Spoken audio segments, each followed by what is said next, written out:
अब जो गुज़िश्ता 2 दिन से महमूद अली साहब के बयान को लेकर एक बड़ा तनाज़ा खड़ा कर दिया गया। उसके बाद कोई लीडर पैदा हुआ है तो हमारा तिरंगा का दूसरा महात्मा, तो हमारा तिरंगा का दूसरा महात्मा 1954 में केसीआर साहब पैदा हुए।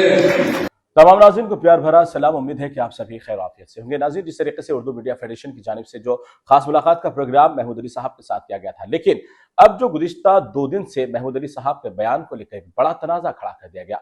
और बड़ी तनाज़े का मसला यह है कि खुलफ़ाए राशिदीन में 4 अरबाइन जो है उसमें खलीफा दुवम सैयदना उमर रज़ियल्लाहु अन्हु के मामले को लेकर एक उनकी बात को क्या कट करके पेश किया गया, तोड़ मरोड़ के पेश किया गया, या फिर हकीकत में वज़ारत दाखिला हमारे मोहम्मद महमूद अली साहब जो हमारे साथ मौजूद है उनकी ज़बान से या वाक़ई में उमर फारूक रज़ियल्लाहु अन्हु की शान में कुछ गुस्ताखाना अल्फाज निकले। इन तमाम हालात को जानने के लिए आज फिर वज़ीर दाखिला के साथ हम यहाँ पर पहुंचे हैं, क्योंकि ये एक बड़ा ही कठिन मसला है। क्योंकि इस्लाम के अंदर जब भी मुखालिफत में आवाज़ उठती है तो सब जानते हैं कि शहर के हालात क्या हो जाते हैं, लेकिन इस तनाज़े को ठंडा करने के लिए वज़ारत दाखिला का वज़ाहत बयान ज़रूरी है। तो सबसे पहले मैं आपका फिर से खैर मकदम करूंगा कि जिस तरीके से महमूद अली साहब आपके ऊपर बड़ा इल्ज़ाम ये लगाया जा रहा है कि आपने हज़रत उमर रज़ियल्लाहु तआला अन्हु की शान में गुस्ताखी की है, उनको आपने केसीआर के ताबे की है, ये बड़ी बात नौज़ बिल्लाह। तो इसके ऊपर क्या कहेंगे वज़ाहती बयान में आप? अब्दुल्ला भाई, ये कभी सोच भी सकते हैं? कोई भी बात बताना चाहता हूँ जी।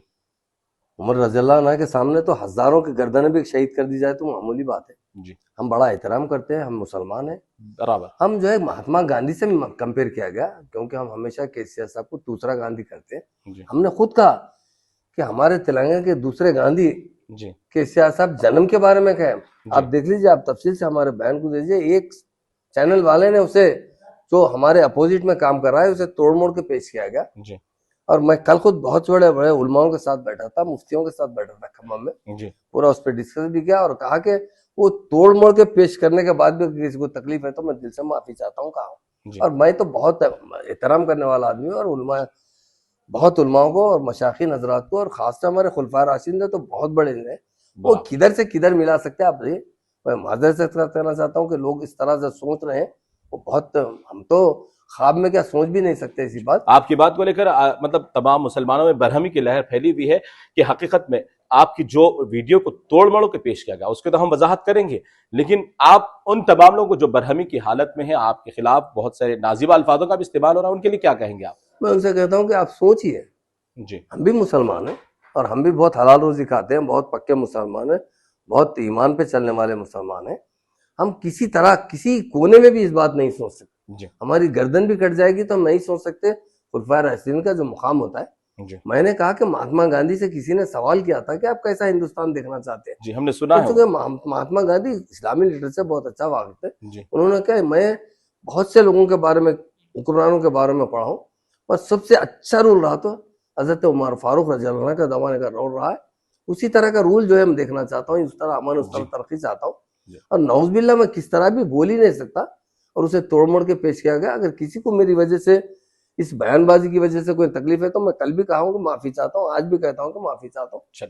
लोग जो है बहुत जल्दबाजी में, कुछ लोग जो है गलत गलत तरीके से इसको पेश करने की कोशिश कर रहे हैं। और मैं जो बयान दिया था, आप तफसील से देख, मैं कहा गांधी जी के बाद तेलंगाना का दूसरा महात्मा पैदा हुआ तो केसीआर साहब। तो यानी वजाहती तौर पर यह वाज़ेह है कि महमूद अली साहब का जो बयान था कि महात्मा से किसी ने सवाल किया कि किस तरीके का आप रोल चाहते हैं, तो उन्होंने उमर फारूक रज़ियल्लाहु अन्हु के दौर की बात कही, और यहाँ पर इनकी बात को किस तरीके से तोड़कर पेश किया गया वो हम आपको बराबर हमारे अपने तमाम मीडिया चैनल्स के जरिए बताएंगे।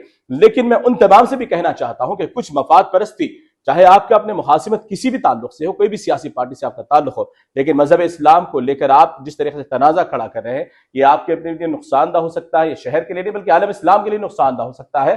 तो मैं आप सभी उन हजरात को भी इंतबाह देता हूं कि बेवजह इंतखाबी मौसम के दौरान इस तरीके से खुलफाए राशिदीन को लेकर हो या इस्लामी मज़ाहिब के ताल्लुक से हो, किसी भी मजहब के ताल्लुक से आप अपने चंद वोट हासिल करने के लिए मुसलमानों के जज्बात को मजरू ना करें। तो इस तरीके से हमारी खास मुलाकातें जारी रहेगी, लेकिन हजरत उमर रज़ियल्लाहु अन्हु के बात को लेकर जो तनाज़ा खड़ा किया दिया उस मामले का खुलासा करने के लिए हम वज़ारत दाखिला के पास मौजूद हुए, और उन्होंने फिर एक मरतबा अवाम उन्नास के दिल को पहुंचने वाली ठेस को लेकर माफी मांगी है, और उन्होंने कहा कि अगर आप हकीकत जानना चाहते हैं तो इस वीडियो को जरूर देखें। बड़े बड़े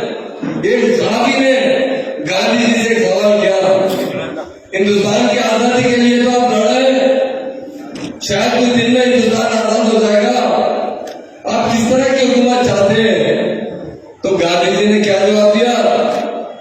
उमर फारूक रजी अल्लाह के जमाने की हुकूमत थी, वैसी हुकूमत हिंदुस्तान में चाहते हैं। क्योंकि तारीख बताती है दुनिया में कभी इंसाफ हुआ है, हज़रत उमर फारूक रज़ी अल्लाह के ज़माने में इंसाफ हुआ है। उसके बाद कोई लीडर पैदा हुआ है तो हमारा तिरंगा का दूसरा महात्मा